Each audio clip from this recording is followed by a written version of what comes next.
हमारे रहते आप बेरोजगार क्यों हैं? सरकारी नौकरी की सबसे अच्छी तैयारी, सबसे अच्छे अध्यापक, सबसे कम फीस, हरियाणा का नंबर 1 कोचिंग सेंटर ICS। हमारा यही है, जो जैसे हमने शुरुआत की थी कार्यकर्ताओं सम्मेलन से, उनसे बातचीत करके, और आज उनका सभी का हम धन्यवाद कर रहे हैं। ये पहला चरण है, इसके बाद हम दौरे भी शुरू करेंगे और जगह जगह जाना होगा। धन्यवाद करना स्वाभाविक है, लोगों का जो इतना प्यार, इतना समर्थन मिला, इतना सहयोग मिला, जिसके कारण रिकॉर्ड मतों से हम जीते हैं, और सबका मैं धन्यवाद करती हूँ।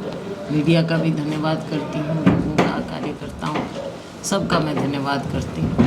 और आने वाले समय में चाहे कोई समस्याएं होंगी, कुछ भी होगा, उन सबको हम सभी मिल बैठकर समझकर उनका हल निकालने का प्रयास करें।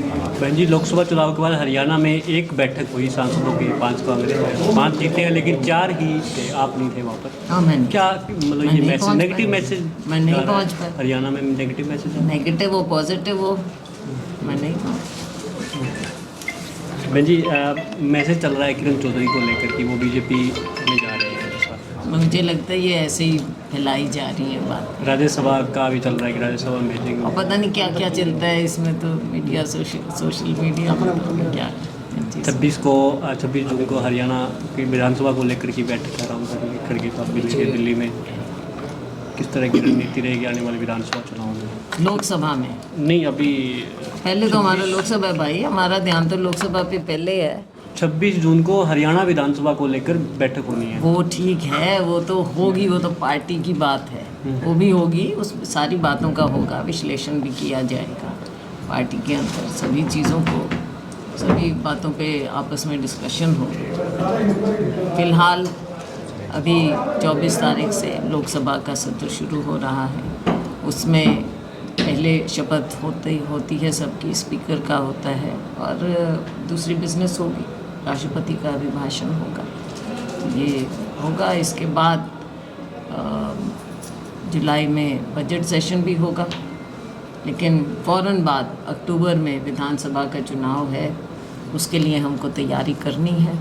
तो जहां अपने 9 हल्के तो देखने ही हैं, इसके अलावा भी आप जानते हैं, पहले मैं अम्बाला से सांसद रही, हिसार मेरा गृह है, और इसके अलावा पूरा हरियाणा मेरा गृह है। तो सब जगह पार्टी को मजबूत करने के लिए हमको मेहनत करनी है, काम करना है, ताकि आगे सरकार बने।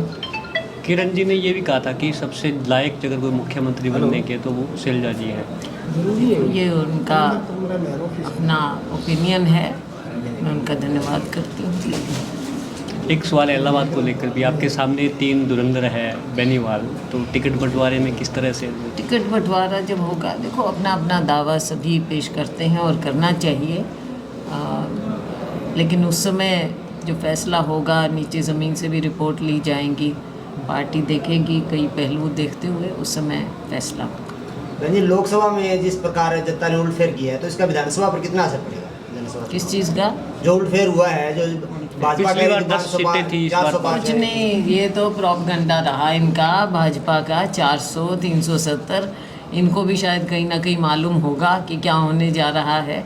आखिर में तो बिल्कुल बौखला गए थे ये, चाहे माननीय प्रधानमंत्री जी हों, चाहे इनके दूसरे नेता हों, तरह तरह की बातें सामने आने लगी, तो इनको शायद आईना नज़र आने लगा है। लेकिन ये भी सच्चाई है कि दूसरे तीसरे चरण के बाद फ़र्क नज़र आने लग गया था। फिर भी इन्होंने मीडिया कंट्रोल किया, सेंट्रल जो मुख्य मेन स्ट्रीम मीडिया है, और एग्ज़िट पोल में भी झूठ थोपने की कोशिश की गई, लेकिन एग्ज़िट पोल भी सारे गलत साबित हुए। जब जनता, देखो लोकतंत्र में हम हमेशा कहते थे कि जनता जो कहे वही होना चाहिए, जनता जिसको चाहे वही आगे आना चाहिए, लेकिन ये लोग लोकतंत्र में विश्वास नहीं रखते, तभी इनको, चाहे सरकार इनकी बन गई है, लेकिन नैतिकता के आधार पर ये हारे हैं। खुद भाजपा की सीट कहाँ 370, कहाँ 240 आ गए हैं, तो ये तो असलियत सामने दिख गई ना, आईना दिखा दिया जनता ने। हरियाणा का विधानसभा चुनाव किस तरह से लड़ा जाएगा? कोई प्लान बना हो? कोई जो प्लानिंग है, प्लानिंग बन रही है, हम सभी लोग ज़मीन पर लोगों के बीच में जाएंगे और पार्टी की बात रखेंगे। टिकटों के बंटवारे में मेरिट होगा या फिर हिस्सेदारी होगी सभी नेताओं? देखो, मेरिट नंबर 1 होनी चाहिए, आगे देखेंगे। मैं मेरा की राजनीति ना चले और मेरिट आए आगे। मेरिट के आधार पर बढ़ती है तो कांग्रेस सत्ता में आ सकती है। तो पहले भी कहा, लोकसभा में भी मैंने कहा, अगर मेरिट के आधार पर बढ़ती टिकटें तो हम 10 की 10 सीट भी जीत सकते थे। तो रहा भिवानी की मैंने बात की आपसे, इवन हिसार में अगर आप हम दे देते चंद्रमोहन जी को तो लाखों में जीतते। अभी भी जीते हैं आप, मतलब अच्छी बात है। लेकिन भिवानी में हम सीट क्यों आ रहे? वे श्रुति को देते हो लाखों में जीतती। गुड़गांव में अगर हम कैप्टन अजय को दे देते, अहिरवाल है, तो हम बिल्कुल जीतते। करनाल में तो ऐसे लगता है कि आपने दे ही दी सीट सीएम और पूर्व सीएम की। तो सीट ऐसे लगता है कि जैसे हमने पहले ही कंसीड कर दी। तो ये चीज़ें तो हैं ना कुछ। अब आप देखो कि सोनीपत में, अब अम्बाला में मैं तो हारी थी पिछली बार, हारी थी, बहुत ज़्यादा से हारी थी, हम सभी हारे थे लाखों में। लेकिन अब की बार हम अम्बाला जिता के लाए हैं, अच्छे बहुमत से जिता के लाए हैं। सोनीपत तो आप मुश्किल से 20-22 हज़ार से जीते हो। क्यों? ये फैक्ट्स रखे गए हैं हाईकमान के सामने। मैं तो कह रही हूँ सब जगह, मैं गलत थोड़े। ये सिर्फ मीडिया प्लेटफॉर्म पे ही है? मीडिया प्लेटफॉर्म तो देखो लास्ट प्लेटफॉर्म होता है।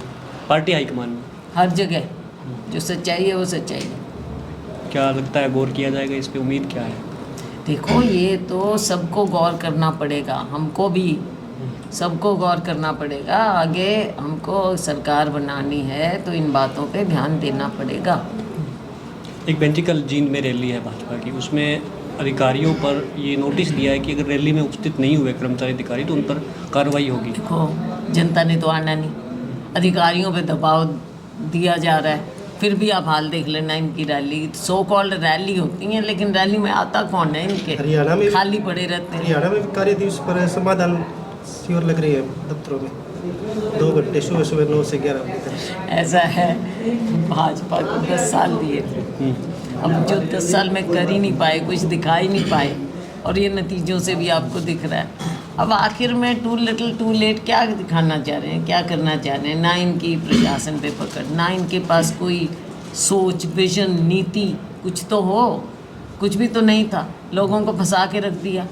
कहीं फैमिली आईडी, कहीं प्रॉपर्टी आईडी, किसान सड़क पे बैठे हैं, लोग बिजली पानी को हाहाकार मची हुई है, सब जगह बुरे हाल। जमाल के लोग अभी हमारे को मिले थे। अब 50,000 भर्तियाँ का भी कह रहे हैं और प्लाट भी 100 गज के देने का बोल। ये 100 गज के प्लॉट तो सोनिया जी आई थी, उन्होंने शुरुआत की थी हमारे समय में। 10 साल इन्होंने क्यों रोक के रखा? क्या गरीब को ज़रूरत नहीं थी? 50 बार तो पंजीकरण करवा लिया इन्होंने, अब फिर पंजीकरण पे आ रहे हैं। कब तक पंजीकरण कराओगे? देने की भी तो बात करो। 10 साल में क्यों नहीं दे पाए? अब तो केवल वही चुनावी लॉलीपॉप कह रहे हैं। पुरानी, हाँ, खोखली घोषणाएं हैं, खोखली घोषणाएं, कुछ नहीं मिलना। तो आप धन्यवाद के लिए आए हैं। धन्यवाद। देखो मैं सबसे पहले एलनाबाद के लोगों का, एलनाबाद आसान सीट नहीं मानते थे, लेकिन एलनाबाद में सभी ने मिल के मेहनत की है, ज़मीन पे मेहनत की है। और सबसे पहले तो लोगों का धन्यवाद करूंगी मैं, एलनाबाद के लोगों का, जिन्होंने इतना प्यार, इतना समर्थन मुझे दिया। और मुझे यहाँ से कम नहीं होता, ये नहीं है कि 1-2 हज़ार से जिता दिया होगी, चलो हमने तो जिता दिया। अच्छी तरह से प्रचंड बहुमत 27,000 से ज़्यादा वोटों से जिताया। तो मैं तो एलनाबाद के लोगों की ऋणी हूँ, धन्यवाद करूँगी। हमारे कार्यकर्ताओं की, हमारे सभी साथियों की मैं ऋणी हूँ, उन्होंने मेहनत की। और मैं मीडिया का भी धन्यवाद करूँगी, मीडिया का सहयोग हमें रहा, सबका मैं धन्यवाद करूँगी। सब ने अपना चुनाव समझ कर ये चुनाव लड़ा और हर वर्ग ने हमारा साथ दिया। तो मैं छत्तीस बिरादरी का सबका धन्यवाद। बहन जी, एक आखिरी सवाल है कि विपक्ष ने मुद्दा भी बनाया था कि आपका सताई पता नहीं है सिरसा में। देखो ये अभी विपक्ष 5 साल के लिए रहेगा। सैलजा इन लोगों से बहुत पुरानी है यहाँ पे, और पुश्तों से पुरानी है, तो ये कोई सवाल मैं सवाल नहीं मानती। मैम, एक एलनाबाद का सवाल, जैसे यहाँ पे कोई नेशनल हाईवे नहीं है और एक रेल की समस्या है सिरसा से एलनाबाद, 5-4 बार उसका मतलब सर्वे भी हो चुका है, लेकिन उसके बाद लेकिन केंद्र सरकार की नीति ऐसी है, इन्होंने कुछ करना नहीं, कुछ किया नहीं। ये तो जब टाइम बदलेगा तभी, आप बैठो सिंह जी, ये तो जब टाइम बदलेगा, बदलाव आएगा, तभी हम ये करेंगे, आवाज़ हम उठाएंगे।